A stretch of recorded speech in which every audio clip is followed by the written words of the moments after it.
गोरखपुर बड़े शुभ कार्य से आया हूँ। हमारे दो बच्चों ने राधा मोहन दास अग्रवाल डॉक्टर साहब की बिटिया अदिति और एक उसकी सहेली ज्योति पवार, ये दोनों मिलकर के बॉटम्स अप रेस्टोरेंट शुरू कर रहे हैं और इसको मैं बहुत विशेष देखता हूँ। जिसके घर में पॉलिटिकली इतने रिनाउंड और बड़े पोस्ट पे लोग हों, वो बच्चे अपना बिजनेस करें और अपनी एंटरप्रेन्योरशिप में, नई उद्यमिता में एक रेस्टोरेंट से शुरू हो, तो मैं उसको एक जो नरेंद्र मोदी जी सबको कह रहे हैं कि आप जॉब मांगने की जगह जॉब गिवर बनो, तो उसका भी एक मैं यहाँ देख रहा हूँ। और ऑल गुड विशेस अदिति को और ज्योति को बहुत अच्छा करें और बढ़ते हुए शहर के साथ अच्छे रेस्टोरेंट का होना बहुत आवश्यक है। और मुझे पूरा विश्वास है कि ये रेस्टोरेंट, इनका रूफ टॉप पे हम लोग खड़े हैं, 3 फ्लोर का रेस्टोरेंट है, तो ये गोरखपुर का एक व्यंजन के हिसाब से एक बढ़िया स्टॉपेज बनेगा। और हमें पूरा विश्वास कि ये लोग जो हमारा देश इस समय मिलेटियर बना रहा है, मोटा अनाज मतलब पौष्टिक अनाज, उसका भी ये रेस्टोरेंट ध्यान रखेगा। इसका मैं शुभकामना देने आया हूँ। राधा मोहन दास जी के इन्विटेशन पे पहली बार गोरखपुर आयल बानी हूँ, तो मेयर साहब भी जिया बानी और कमलेश बाबू, विजय दुबे जी, भानु जी, सब बड़ा अच्छा लगा। आपने बहुत बढ़िया प्रभु राम जी का गाना गाया, मंदिर बनने वाले, क्या कहना चाहेंगे? देखिए, हम सब इतिहास में दर्ज हो गए हैं। आने वाला समय कहेगा कि जब 2024 के जनवरी में भव्य श्री राम मंदिर का शुभारंभ हुआ, तो उस समय हम भी थे, मनोज तिवारी भी जिंदा थे, यहाँ उपस्थित सभी लोग थे।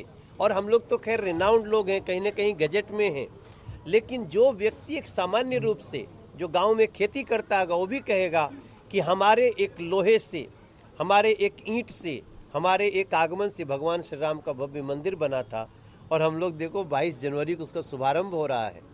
मुझे आश्चर्य इस बात की हो रही है कि कल मैं देख रहा था कुछ लोगों का बयान, विपक्ष के लोगों का, कि क्या ये एक व्यक्ति विशेष उसका उद्घाटन करेंगे। मैं समझ में नहीं आ रहा है। मैं सलमान खुर्शीद जी को सुन रहा था, मैं अखिलेश जी को सुन रहा था। मैं बड़ी विनम्रता से पूछना चाहता हूं कि पूरे देश के द्वारा लोकतांत्रिक रूप से चुना गया 140 करोड़ लोगों का प्रतिनिधि, देश के यशस्वी प्रधानमंत्री, दुनिया के सबसे शक्तिशाली नेताओं में शुमार नरेंद्र मोदी जी क्या अभी एकमात्र व्यक्ति विशेष हैं?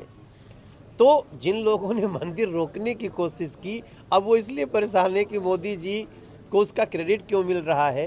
क्रेडिट नरेंद्र मोदी जी ने ही पूरे देश के 140 करोड़ लोगों को दे दिया। मनोज जी, आप यहाँ से चुनाव भी लड़ चुके हैं, तब में और अब में कितना गोरखपुर में बदलाव देख रहे हैं? बदलाव तो बहुत है, बदलाव बहुत है। और देखिए, मैं तो राजनीति में हूँ भी तो गोरखपुर के कारण। भले एक्सीडेंटल आए थे हम, लेकिन इसी धरती ने बताया नहीं, सीरियसली आओ। फिर उसके बाद हम जैसे आए हैं, तो हमारे लिए पहले दूसरा घर था गोरखपुर, अब हमारे लिए गुरु है। गुरु गोरक्षनाथ की धरती का ये गोरखपुर।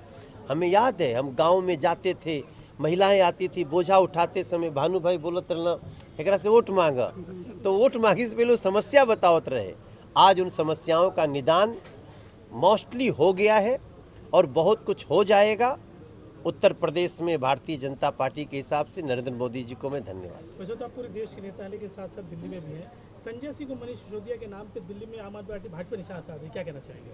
ये भैया, हम तो कोर्ट हम नहीं है ना, कोर्ट बेल नहीं दे रही है। और अब बारी अरविंद केजरीवाल की। केजरीवाल जी का वो जेल जाएंगे, वो लोग जेल जाएंगे, चोर भ्रष्टाचार। अब आप कमेटी ने आईटी मंत्रालय से मांगी है महुआ मोइत्रा के लॉगिन लोकेशन की जानकारी, आप इस मामले को कैसे देखते हैं? कि महुआ मोइत्रा टीएमसी की सांसद हैं और ये एक ऐसा केस है जो कई मामले में एक भ्रष्टाचार का बहुत बड़ा केस है। एक सांसद अपने आईडी से व्यापारियों को सवाल पूछने का अनुमति दे दे, तो इसके अंदर क्या लेन देन होती है आप समझ सकते हैं। महुआ मोइत्रा को इस केस में सज़ा मिलना मुझे तो तय लगता है। एथिक्स कमेटी को गई है और मुझे लगता है सब दूध का दूध पानी का पानी होकर के रहेगा। पश्चिम बंगाल राशन घोटाले में ईडी की बड़ी कार्रवाई, मंत्री ज्योतिप्रिय मल्लिक को किया गिरफ्तार, कैसे देखते हैं इसको? देखिए, ये टीएमसी हो या उनके जो एक लोग इंडी अलायंस बनाए हैं, ये सब भ्रष्टाचार के एक से बढ़ के एक गुनाहगार लोग हैं। तो ये समय आने दीजिए, सभी लोगों के पाप स्वयं लोगों के सामने आ रहे हैं। सदियां आने वाली दिल्ली की प्रदूषण को कैसे देखते हैं आप? कितनी सरकार सीरियस है दिल्ली केजरीवाल सरकार? अरविंद केजरीवाल जिस दिन हट जाएंगे, दिल्ली का पोल्यूशन 2 साल के अंदर सुधार दिया जाएगा। कतर में 8 पूर्व सैनिकों की फांसी की सजा दी गई, क्या कहना है?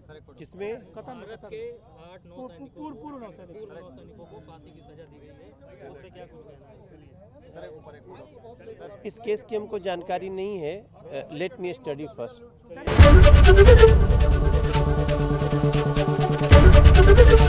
एबीपी गंगा, खबर आपकी, जुबान आपकी।